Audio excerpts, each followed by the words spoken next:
Good morning. I'm Marjorie Rice, and I'm your worship associate this morning, and welcome to Shawnee Mission Unitarian Universalist Church. Whoever you are, whomever you love, wherever you are on life's journey, you are welcome here. We are so happy you've chosen this space, this Sabbath, this sanctuary and time. We know that you have so many options on Sunday morning, and that you choose to be here is something that we celebrate. We extend a especially warm welcome to our visitors. We invite you to stop by the welcome table in Fellowship Hall for information about Unitarian Universalism and this congregation. It's right through those doors. If you are joining us online, please complete our Get in Touch online form by clicking on the link below in our video description. We now invite everyone to turn and greet each other with elbows or a fun of rock, paper, scissors. If you're joining us online, please say hi in the chat.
Thank you. It's good to be together. And now we have a few announcements this morning. We have something new we're introducing is we have an all-church t-shirt that will be available on coffee hour on Sundays. It's going to be a permanent thing. Let me get it open here. This is our front. This is our back. And it's love is the doctrine of my church. I love that. I love that saying. I do. And it'd be really cool. Now we have a picnic coming up August 13th. It would be cool if everybody came in a t-shirt. And the Congregational Life team is working on getting us a table at public events. So now we could have our shirts as opposed to looking at the other churches, their shirts. So, not that we're being tacky. Okay, and Jim, you have something to say.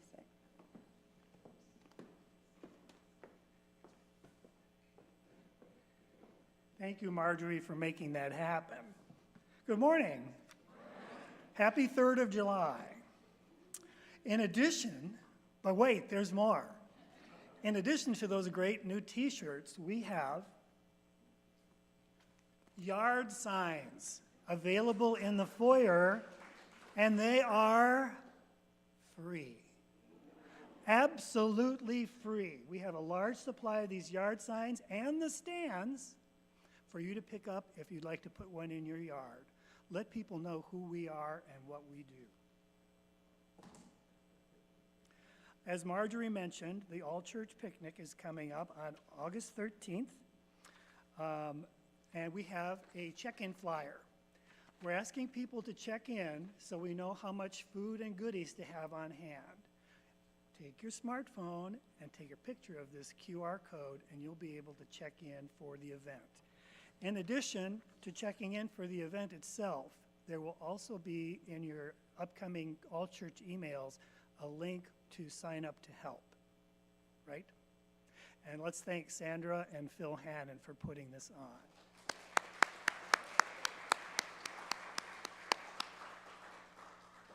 And please join us in Fellowship Hall after the service on Sunday, July 10th, that's next week, as we wish Deb Markham well as she leaves. She's done an incredible job as our church administrator for 17 years, and she's ready to move on to her next adventure. She'll be moving to Michigan.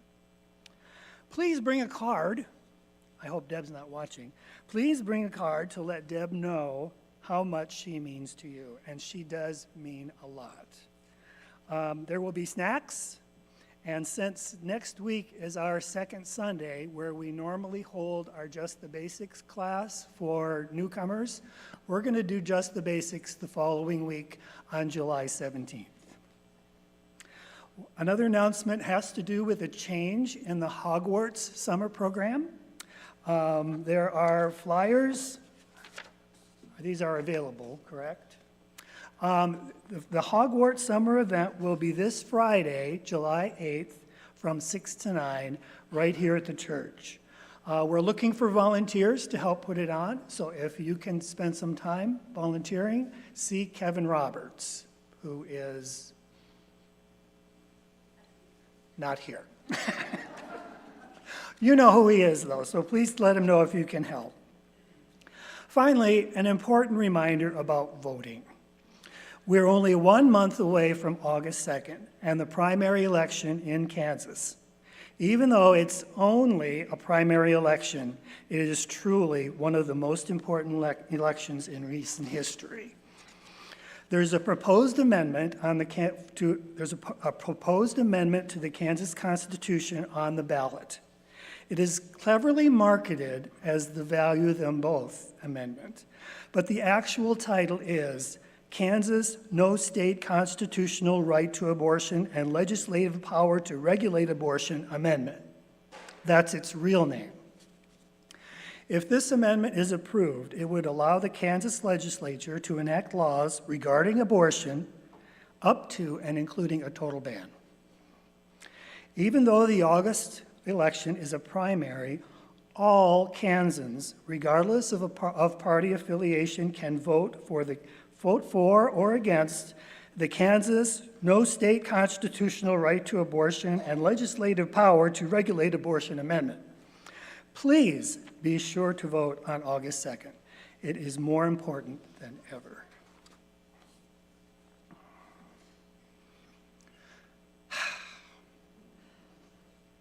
During the summer, our minister takes some very well-deserved time off.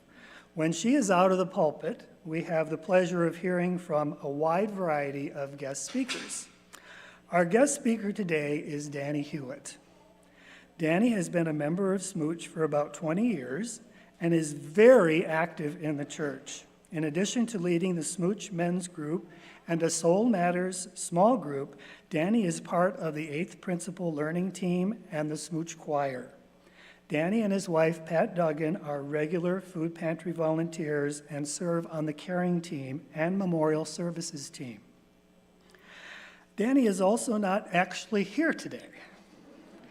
Unfortunately, last week, Danny came into close contact with someone who tested positive later for the COVID virus. Danny is feeling well, but out of an abundance of caution, is isolating at home. Danny is with us in spirit, and through the miracle of modern technology, will also be with us electronically. Danny has recorded his talk for today, and you'll get to see and hear it later in the service. Thank you, Danny, for your service to the church and for your thoughtfulness in protecting your health and ours.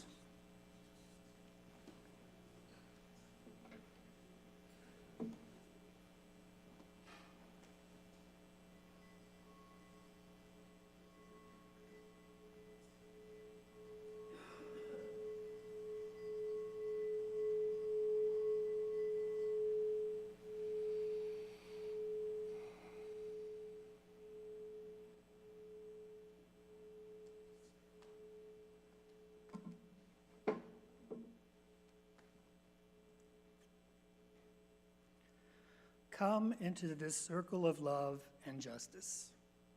Come into the community of mercy, holiness, and health. Come and you shall know peace and joy. Please rise in body or spirit for our opening hymn, number 159, This Is My Song.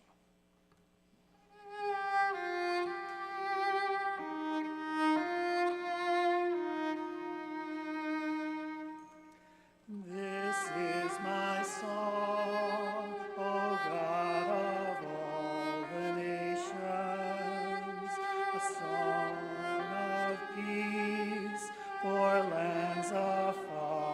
and mine. This is my home, the country of my heart is. Here are my hopes, my dreams, my holy shrine. But other hearts in other lands are beating with hopes and dreams as true and high as mine. My country's skies are bluer than the ocean, and sunlight beams on clover leaf and pine. But other lands have sunlight too and clover, and skies are everywhere as blue as mine. Oh, hear my song, thou God of all the nations, a song of peace for their land and for mine.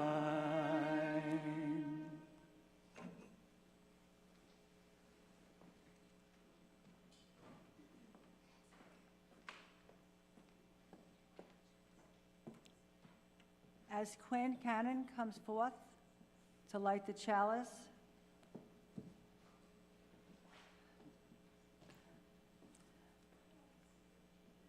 love is the doctrine of this church. The quest for truth is its sacrament, and service is its prayer. To dwell together in peace, to seek knowledge and freedom, to serve humanity in fellowship, to the end that all souls grow into harmony with the divine.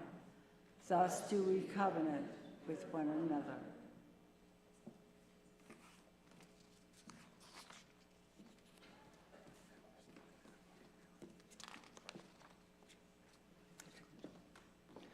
Could we have all the kiddies come forward, please?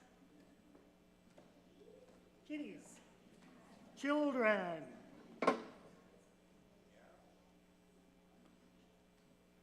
Can you hear me now?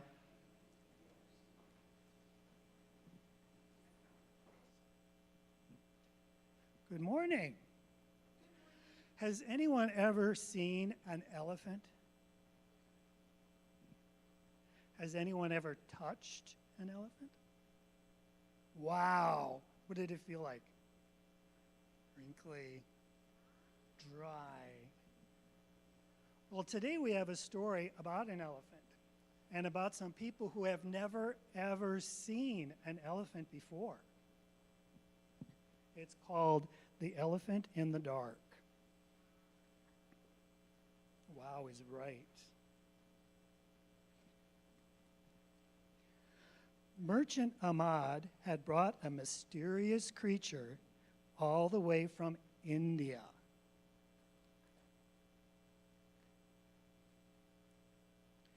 The news spread fast through the village. What could the huge beast be?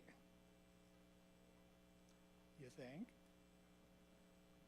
You've read this book. The villagers ran to the merchant's barn next to his house to see the strange creature, but the doors were locked, and the merchant, tired from his journey, was sound asleep. The rowdy crowd woke the elephant. He stuck his head out of the window and shouted, "It's too dark in the barn to see anything. Go home and let me sleep."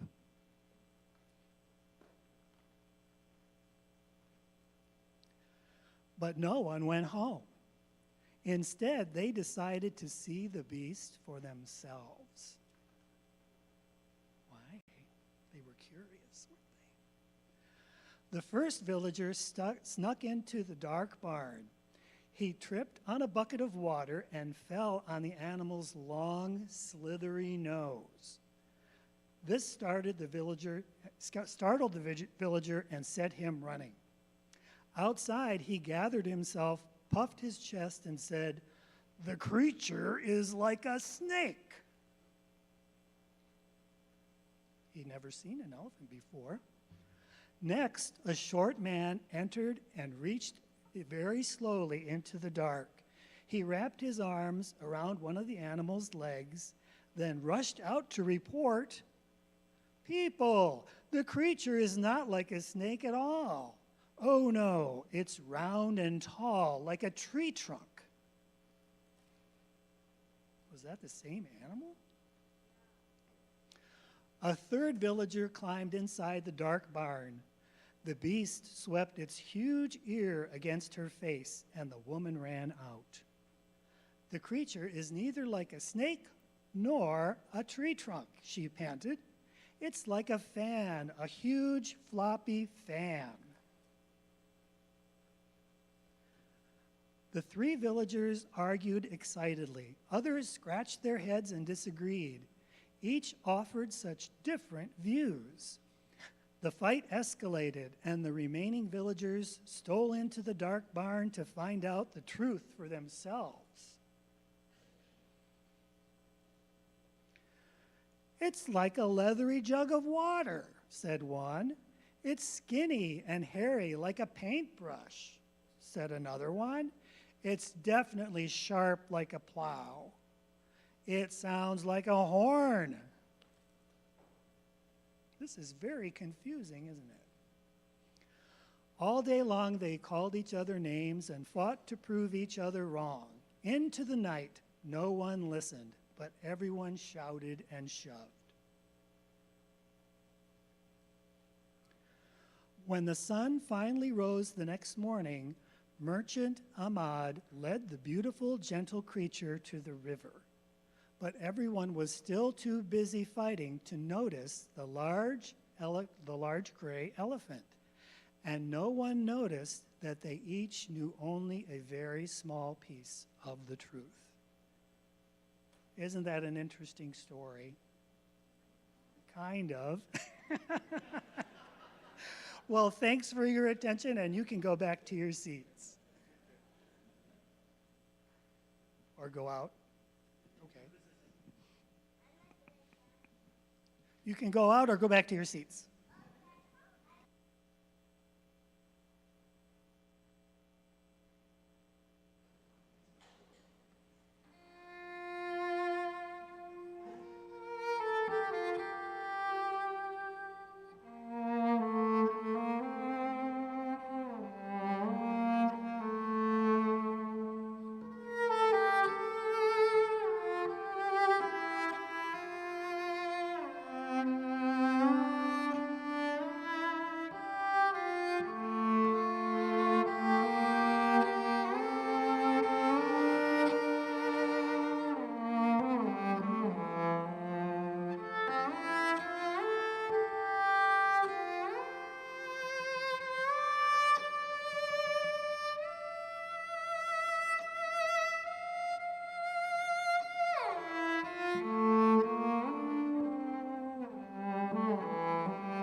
This is the time in our service when we draw to our heart and mind those in our midst who are suffering and those who feel the sweet relief of burdens being eased.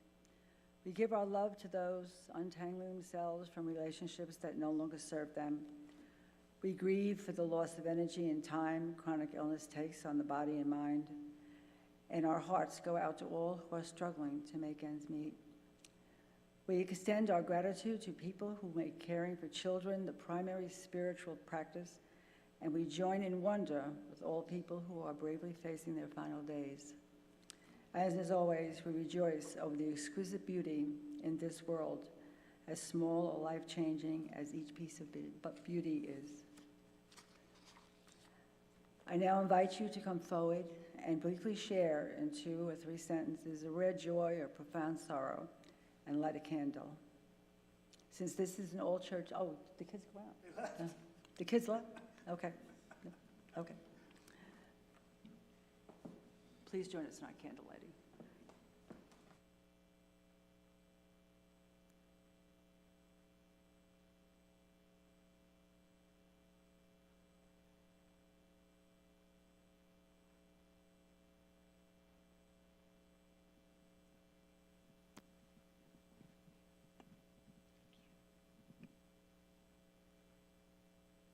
Good morning, I'm Vicki Trott. I have 2 candles of joy. The first one is our new grandson, Theo, came home from the hospital and is doing very well. He was born prematurely. He's doing well, but he doesn't like to sleep at night, so we're working on that. And the second candle of joy is that my oldest son, Paul, and his partner, Katie, have gotten engaged with no wedding plans in the near future. But he's a jewelry maker on the side from his job at Verizon, and he spent 6 months working on this ring to get it just right.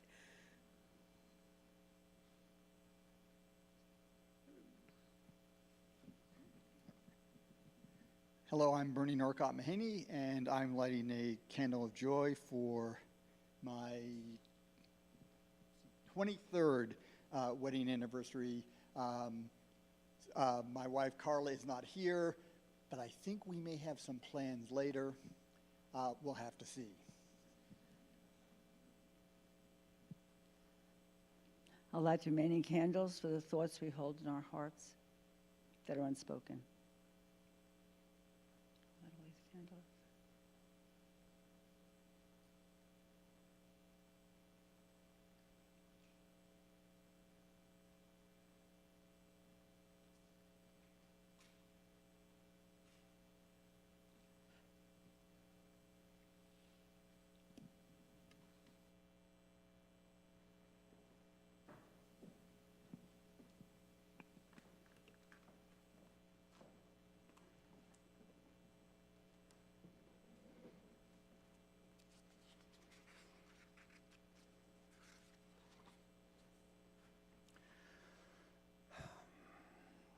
Let us take a moment to come fully into this place. We have so many concerns, so many anxious thoughts. Let us, for a moment, let them recede into the background. Please sit comfortably in your chair. If there were kids here, I would tell them to do the same thing too. Let your feet lie flat on the floor and put your hands in your lap, palms down. Take a deep breath in. And as you let it out, give out a ha. Ha. Thank you. Now slowly raise your hands, form a fist, and squeeze tightly for a count of 5. 1, squeeze tight, 2, 3, 4, 5. Now let your hands go limp, give them a shake. Take in a deep breath. And as you let it out, go, ha, ha, 2 times. Now slowly raise your shoulders. Try and touch your shoulders to your ears. Lift them up, up, up. Hold them there for a count of 5. 1, 2, 3, 4, 5, and let them drop. Shake them out a little bit. Take in a deep breath. And as you let it out, I want to hear 3 ha's. Ha, ha, ha. Thank you. Now open your mouth and raise your eyebrows. Open your mouth as wide as you can. And raise your eyebrows as high as you can. And let me get my phone out. Hold that for a count of 5. 1, 2, 3, Let it relax. And shake it out. Taking a deep breath. And as you release your breath, 4 ha's. Ha, ha, ha, ha, ha, ha,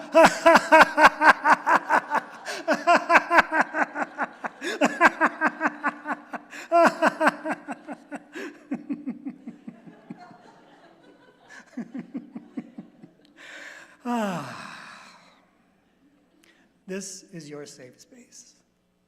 This is your happy place. This is your silly space.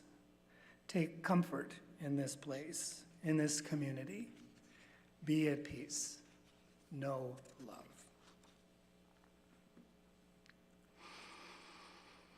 We have 2 readings before we hear Danny's talk. The first reading today comes from the Christian Bible, the book of 1 Corinthians, chapter 13, verses 4 through 7. Y'all probably know this already. Love is patient. Love is kind. It does not envy. It does not boast. It is not proud. It does not dishonor others. It is not self-seeking. It is not easily angered. It keeps no record of wrongs. Love does not delight in evil, but rejoices with the truth. It always protects, always trusts, always hopes, always perseveres.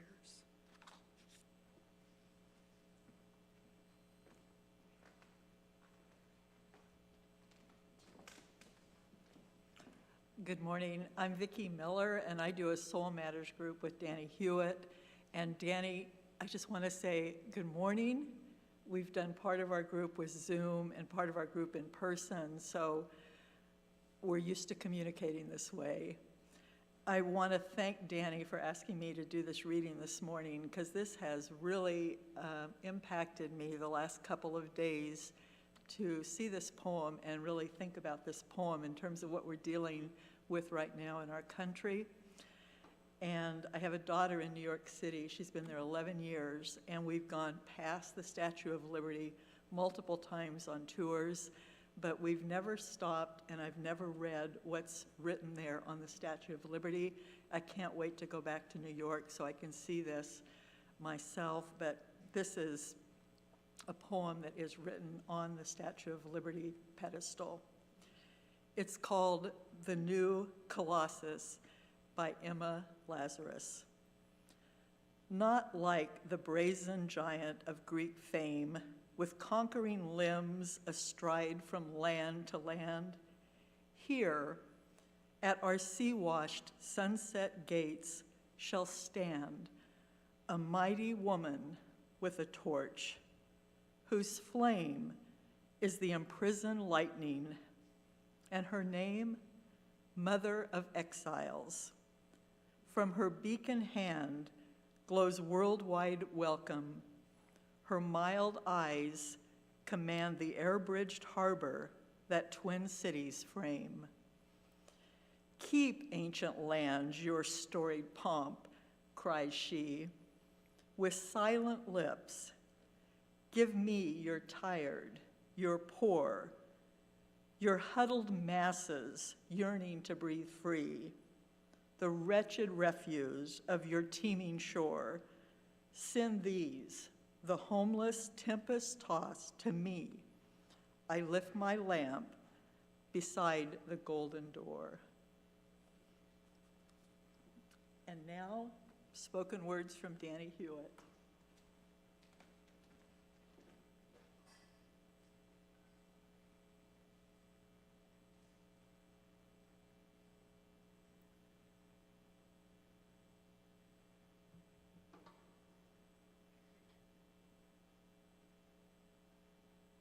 Good morning. My name is Danny Hewett. I've been a member of SMUUCh since 2002. I'd like to thank Marjorie Rice for being the worship associate today, and especially for Jim Chris for stepping in under unusual circumstances to give us ideas about how we could carry this off. Um, we love, we listen, we change is the name of my talk today. One of the many gifts I received when I discovered the UU Fellowship in Topeka in the 1990s was an organization called Codependence Anonymous. After I had attended the fellowship for a time, I picked up a pamphlet and asked someone about it, who explained that it was a regular meeting for people who had issues with relationships. I fit in that category since my first wife and I had been struggling for years about which counselor's advice to follow. We could not even agree on that. So I explored it for myself. It is an organization designed to help people to heal from relationship problems that they carry from their family of origin into adulthood. There are many traits listed in their brochure, like people who value other people's opinions more than their own, or have undervalued their own feelings, or who might have trouble making decisions. There are a lot of characteristics. It is a program much like other 12-step programs, but rather than focus on abuse of a drug or alcohol, it helps people to see how they've used other people as their main source of identity and meaning. To really give you a sense of this subject, I recommend Melody Beatty's book, Codependent No More. The meetings for CODA are conducted in such a way as to model a healthy conversation and a respectful and deep listening without giving advice or judging or debating or demonstrating any controlling behavior over the other people in the group. And this attention to respectful conversations practiced at each gathering and the supportive 12 steps and principles leads to healthier thinking and living. People learn by repetition and support how to listen to each other and themselves with love and respect over time. When people are listened to in silence, it is an act of respect. And when people are truly heard, it is an act of love. I had a sponsor for added support, and it happened to be a person from the UU Fellowship. You could attend as many meetings as you wanted, and regularity was encouraged. With patience and time and confidence and newfound skills, you slowly learn to detach and relax, to give yourself and others the space to be themselves. A line from the welcome that is read at each meeting says, "No longer do you need to rely on others as a power greater than yourself. May you instead find here a new strength within, be that which God intended, precious and free." And God may be whatever you think God is. I think precious and free would make a very good epitaph. It seems to be a lifelong learning and practicing process. I have a 4-year coin that I carry in my pocket, and it helps me to remember the steps I took to get better and the help I had in the process. I learned to take better care of myself and to let other people take care of themselves, and that I didn't have to save the world. In 1999, I chose to end a 32-year marriage, and it was one of the hardest things I've ever done. Caretaking is exhausting, and I am grateful to the core of my being for UUs and their values and principles. I am grateful for my life ever since, because it allowed me to move to Kansas City and find this congregation. The CODA meeting I attended all those years ago in Topeka, after 4 years, ran out of attendees. so I have not been to a meeting since 1999. I think recruiting might be a problem because there may not be classes offered in public schools about loving, respectful family life 101, where father may not be the only one who knows best, and mom may have some ideas too. John Bradshaw's program on family systems on public television was a great public service to humankind, and his books are all helpful.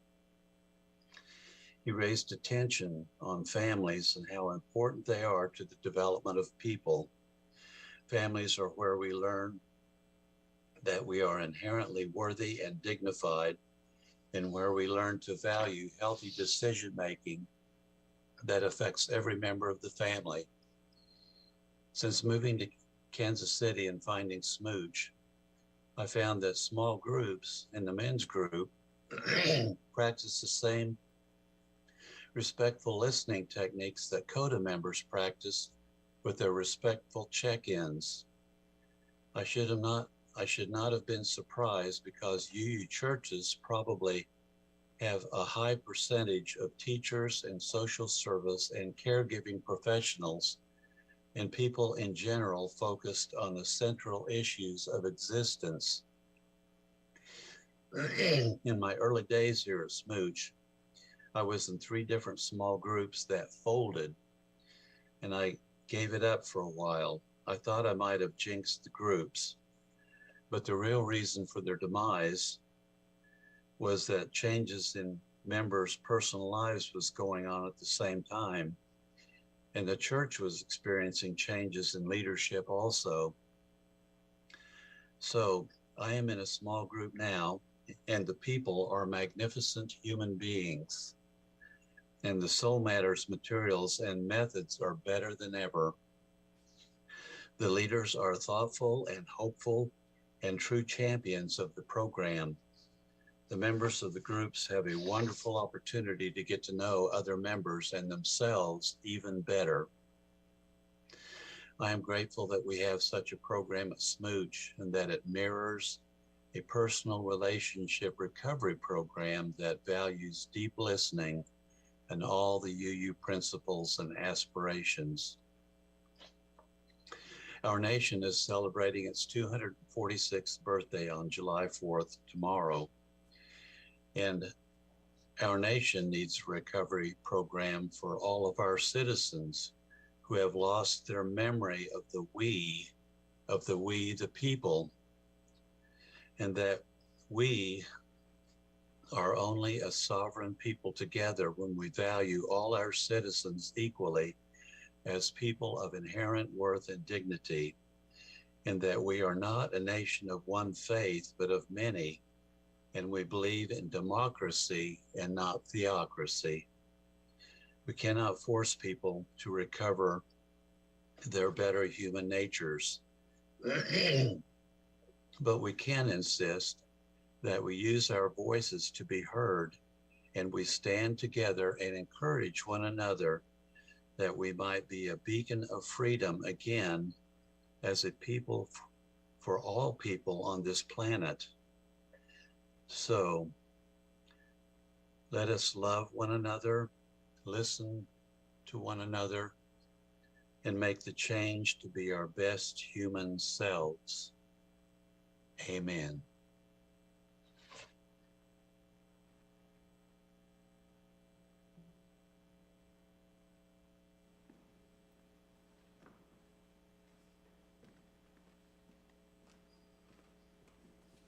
Thank you, Danny.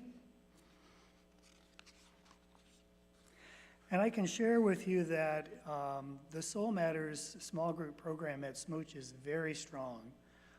A lot of participation, and we are in the process of forming another Soul Matters small group that will begin meeting in August and meet in August, September, and October.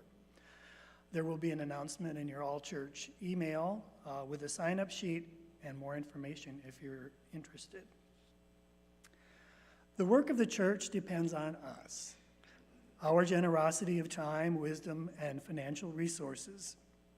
On the first Sunday of every month, We donate the offering to a local organization doing good in the world. Today, our Donate the Plate goes to an organization called Boys Grow. I am pleased to introduce Tariq Nash, who will tell us a little more about the organization.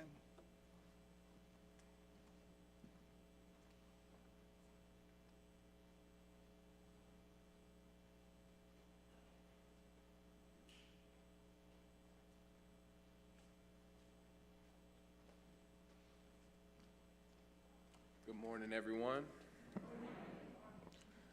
Like you've heard, I am Tariq Nash. I am the program director at Boys Grow. Boys Grow is a nonprofit organization that teaches entrepreneurship through farming and agriculture. And although we use farming and agriculture as our main medium, we're not trying to create the next farmers. That's not what we're here to do. We, in fact, are trying to develop young men to become productive members of society. So as I was having a conversation with Mike when I first entered, he told me a lot about how he's been invested in the youth, deep in the education system, trying to create better opportunities. And it made me think about a lot of the times out on the farm or during the program where we've had some similar interactions. More specifically, one of our young men was dealing with something at home that kind of transitioned into his work life. Let me explain. So at home, this young man would be reprimanded or he would be redirected by his parent. And the more those reprimands and the more those redirections piled on, they begin to feel a little bit like insults. And so transitioning into work, he was getting some similar kind of treatment where he was getting constant redirections and constant reprimands.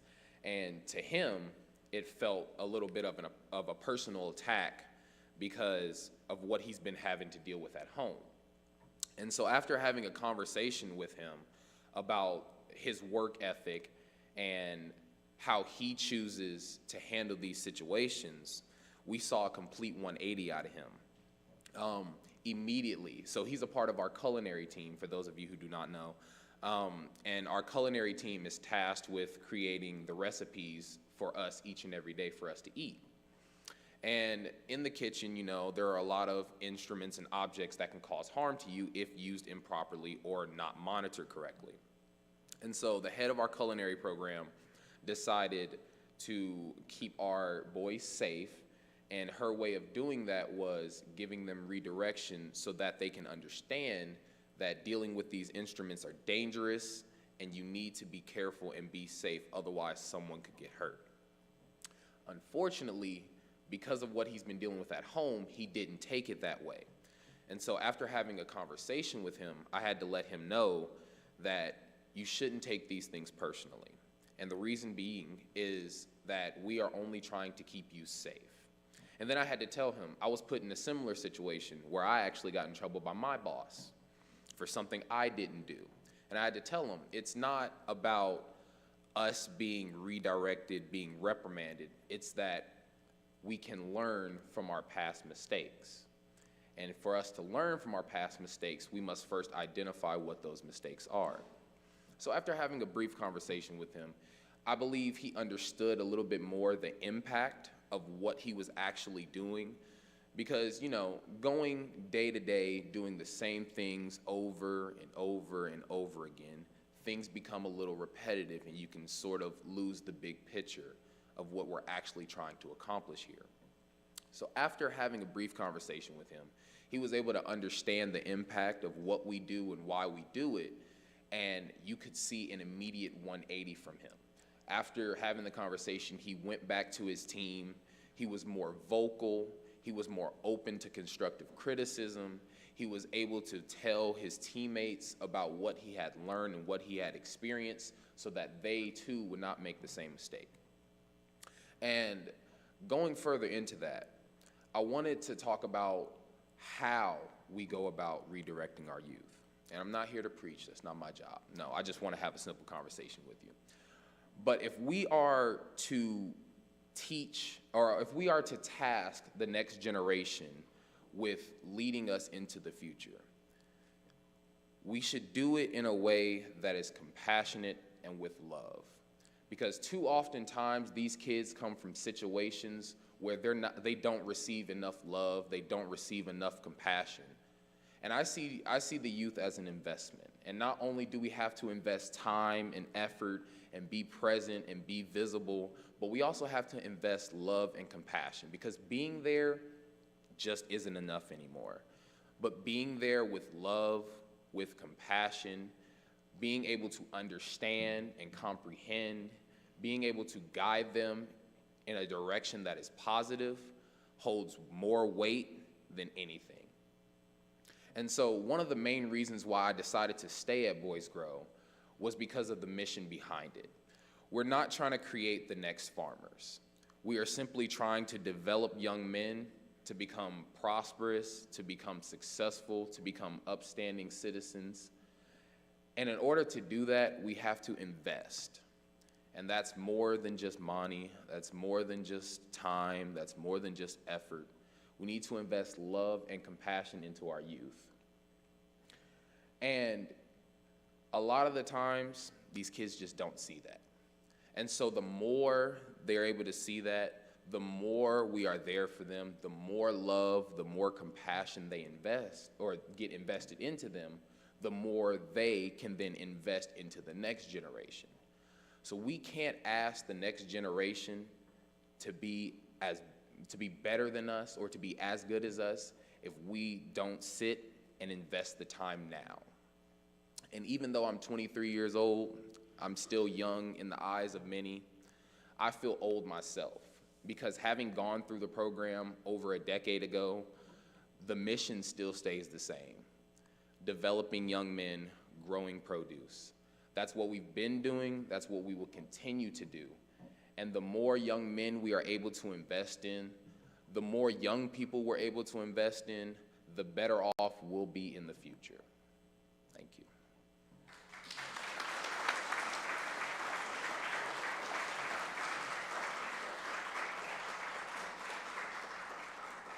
Thank you, Tariq. We invite you to give generously to support the work of this worthy organization.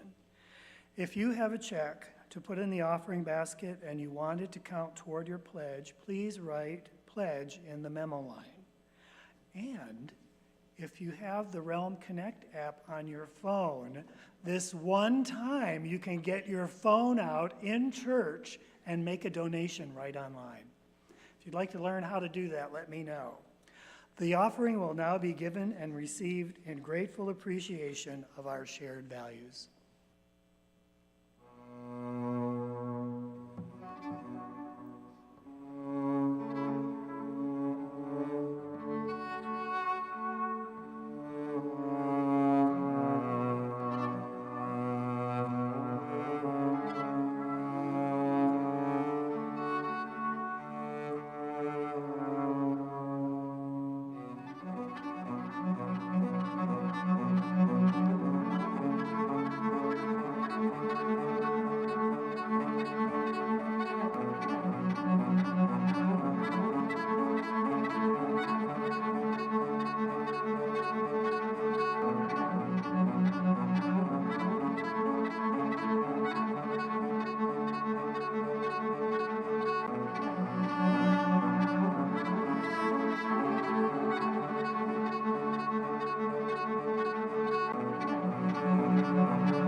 We extinguish this flame, but not the light of truth, the warmth of community, or the fire of commitment.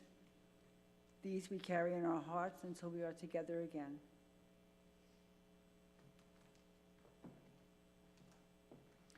Please rise in body or in spirit for our closing hymn, number 168, One More Step.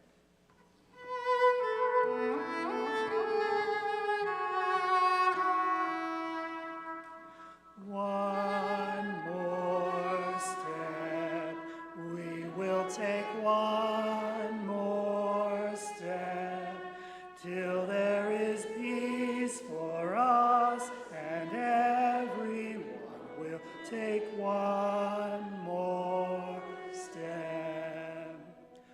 One more word, we will say one more word, till every word is heard by everyone. We'll say one more word.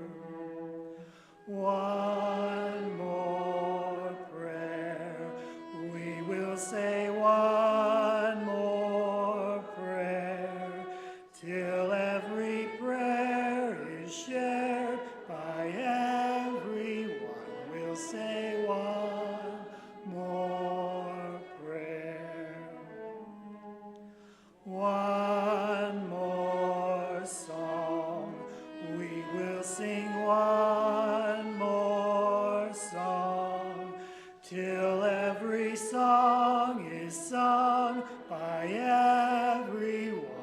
Sing one more song.